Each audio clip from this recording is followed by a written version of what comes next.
Hey everyone, in this video I'll be showing you how to defeat Panthalus, the legendary Ocean King, in Palworld's 1.0 update. This is actually a very challenging fight, and I will show you the build at the very end of this video. Now, the two pals that I found worked the best here was Shadowbeak and Azurmane, so I recommend bringing them, although Jet Dragon is also a really solid option to bring. So, the thing is, we gotta avoid as much damage as possible in this fight, so for you, it's just about staying on this island, dodging around in the middle here. I was just using the mechanical bow here to get as many shots off as I could. The weak spot for Panthalus is that blue gem on its forehead, which is very hard to hit, but if you get it at close range, you can actually do some pretty solid damage. Now, the reason we want to use a flying pal so that it can fly out there and attack it, I'm not using Azurmane until the Panthalus comes into the main area here. You can fly on Shadowbeak and use some attacks here. I just didn't find it be as effective as letting it do its own thing while we fire shots at it. Now, I also have a rocket launcher for this fight, which I found made a pretty good difference here, so I'd recommend using everything you possibly can, your highest damage weapons.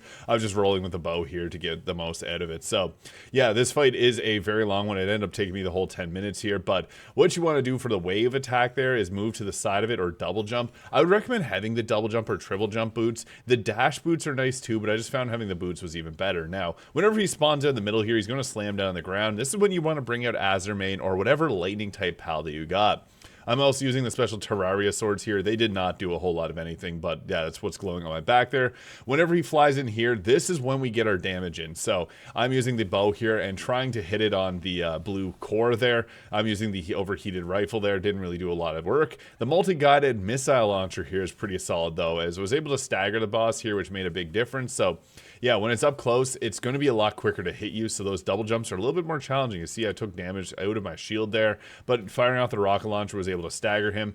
I was wasting my time here, but you can see our pals doing a ton of damage. Hitting that blue crystal again with the bow can get you some pretty juicy damage, so that is what we're aiming to do there. I would recommend beefing your pals up as much as possible. I did this at level 76 here, but obviously the higher the better. Jet Dragon also being a really good choice. Now, it's going to pull out these attacks, and there is a one-hit attack. I accidentally got fried by it a couple times. It will jump around like that, and that's why I recommend having the triple jump boots, because getting that extra distance makes a huge difference. So you will see these here, kind of similar to Elden Ring Night Rain. You just want to jump up into the air to avoid the attacks. And when you see this red warning for the massive wave approaches, use the wind turbulence to jump over it. Do exactly as it says, jump over it. You'll see the wave there. Weirdly enough, my first time fighting it, I did not have that warning, and I got completely waved by it, which is frustrating because it happens around the 5-minute mark here if you got the damage down enough.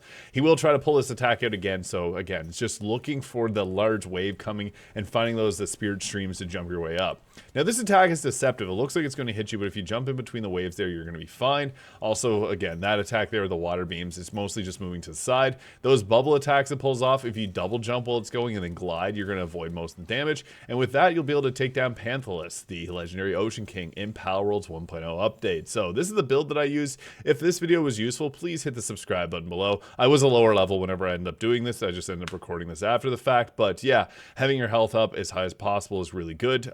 You don't have to have the perfect gear in the game, but this is an end game challenge, so you obviously want to do this as late as possible. And have a great day.